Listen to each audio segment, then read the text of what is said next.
Saat ini kamu sedang mendengarkan radio statistik. Seorang pewawancara kadang sulit untuk melakukan komunikasi. Perbedaan gaya bicara, bahasa, dan asal daerah antara pewawancara dan responden sering menjadi penyebab gagalnya komunikasi yang baik. Bagi para petugas survei, guru, konsultan, pedagang, dan sebagainya, kesuksesan saat berkomunikasi menjadi kunci untuk memperoleh informasi yang dibutuhkan dan mencapai target yang diinginkan.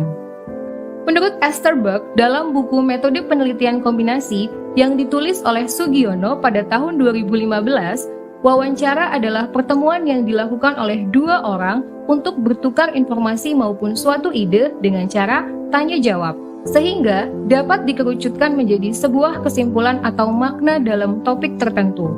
Badan Pusat Statistik di hampir semua kegiatannya menggunakan teknik pengumpulan data melalui wawancara. Misalnya, sensus penduduk, sensus pertanian, survei biaya hidup, survei angkatan kerja nasional, dan masih banyak lagi. Dengan banyaknya sensus dan survei yang dilakukan oleh BPS, ASN BPS tentu saja harus memiliki kemampuan khusus dalam melakukan wawancara. Nah, kemampuan ini yang mau saya bagi ke kalian semua. Tapi, di episode kali ini saya nggak sendirian. Saya bersama orang yang sudah 27 tahun bergelut di dunia sensus dan survei. Sudah sekitar 20.980 responden yang beliau temui semasa karir beliau. Mending langsung aja deh ya, kita bahas bersama Bapak Hairil Mukmin. Berdasarkan beberapa literatur yang saya pelajari, diketahui bahwa Rasulullah SAW telah memberikan teladan kepada kita agar dapat membangun komunikasi yang efektif.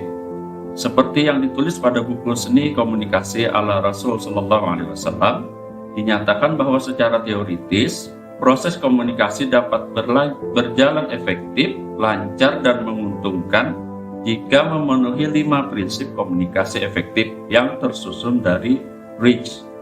Berdasarkan pengalaman saya, sebagai petugas survei, saya menambahkan lagi satu prinsip penting, yaitu dengan huruf I, sehingga menjadi I-REACH. Mari kita mulai dengan yang pertama, yaitu huruf I, singkatan dari In the Name of Allah, artinya atas nama Allah Subhanahu wa Ta'ala.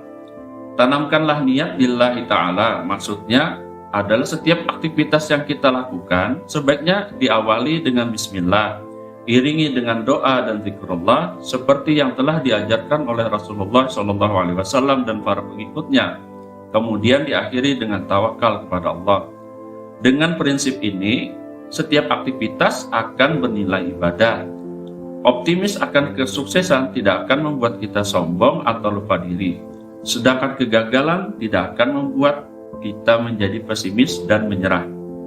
Terus yang kedua, huruf R, singkatan dari respect, yang artinya menghormati atau menghargai. Islam mengajarkan agar kita mempergunakan kata yang mulia, qaulan kariman, dalam komunikasi dengan siapapun. Maksudnya adalah sebuah perkataan yang menjadikan pihak lain tetap berada dalam kemuliaan, atau perkataan baik lagi bermanfaat tanpa merendahkan orang lain. Misalnya saat mengenalkan diri kepada responden pada saat survei atau sensus. Assalamualaikum warahmatullahi wabarakatuh. Permisi Pak, Bu. Perkenalkan, saya Hairil Mukmin, petugas sensus penduduk Kecamatan Batu Ampar. Saya dari kantor Badan Pusat Statistik Kabupaten Tanah Laut. Ada beberapa hal yang mau saya tanyakan kepada Bapak Ibu. Boleh minta waktunya sebentar? Dalam perkenalan diri ini ada beberapa yang perlu diperhatikan.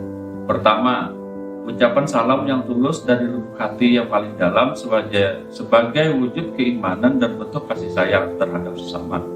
Kedua, gunakan kata sapaan Pak, Bu pada orang yang lebih tua, atau Mas, Mbak pada orang yang lebih muda. Yang ketiga, hargailah waktu orang lain, mintalah izin untuk dapat berwawancara. Jika tidak, maka buatlah janji untuk kunjungan ulang, atau berilah penjelasan jika memang harus wawancara pada saat itu juga. Jangan memaksakan diri. Baiklah, kita lanjutkan pada huruf yang ketiga, yakni E, singkatan dari empathy, yang berarti kemampuan mengerti dan merasakan kondisi orang lain dengan menempatkan dirinya pada orang lain secara mental, berusaha memahami kondisi dan kebutuhan orang lain. Misalnya dengan memahami, kemudian menjelaskan tentang manfaat apa saja yang akan didapat bagi responden dari survei yang kita lakukan, atau dari ilmu yang akan diajarkan, atau barang yang ditawarkan, dan sebagainya. Jadi tergantung situasi dan kondisi. Rasa empati dapat membantu seorang komunikator dalam menyampaikan pesan dengan cara dan sikap yang memudahkan seorang komunikan atau responden menerima atau menanggapi dengan positif. Yang keempat adalah huruf E, singkatan dari audible, yang artinya dapat dimengerti dengan baik oleh orang lain. Dalam komunikasi baik lisan maupun tulisan, gunakanlah bahasa yang mudah, ringkas, dan tepat. Dalam Al-Quran disebut dengan istilah qaulan maisuran, artinya adalah perkataan dengan bahasa yang mudah dimengerti dan melegakan perasaan, sesuai dengan tingkat pemahaman atau pendidikannya. Jika ada istilah ilmiah, sebaiknya dijelaskan apa maksudnya. Contohnya, rumah tangga Bapak Ibu terpilih sebagai sampel sensus penduduk Pronfom SP 2020. Ini bisa digunakan dengan kalimat lain, misalnya, rumah tangga Bapak Ibu menjadi salah satu contoh rumah tangga yang disurvei secara lengkap dalam sensus penduduk 2020 lanjutan ini. Kita teruskan ke huruf yang kelima ya. C, singkatan dari clarity, artinya jelas dan transparan. Maksudnya pesan yang disampaikan tersebut jelas dan tidak ada yang ditutup-tutupi. Ini bisa juga diartikan bahwa pembicaraan yang keluar dari lisan komunikator atau pewawancara atau pembicara haruslah jujur dan tidak menyesatkan. Al-Quran menyebutnya dengan istilah qaulan sadidan, artinya perkataan yang benar, lurus, dan jujur. Kejelasan dan kebenaran fakta atau informasi yang diperoleh dan disampaikan kepada publik sudah terkandung dalam istilah clarity ini. Prinsip keenam yaitu huruf H atau humble, yang artinya rendah hati, lemah lembut, atau tidak menyalahkan dan memojokkan. Selain itu, rendah hati bagi komunikator akan memberikan pamor bahwa ia adalah tempat yang tepat bagi komunikasi dua arah yang saling menguntungkan. Rendah hati adalah perpaduan hati, ucapan, dan perbuatan dalam upaya mendekatkan, menumbuhkan kepercayaan, dan mengikis keangkuhan. Islam mengajarkan agar kita menjaga etika berbahasa dan berusaha menjadi pendengar yang baik, terutama bagi yang bertugas sebagai pencari data, informasi, maupun konseling.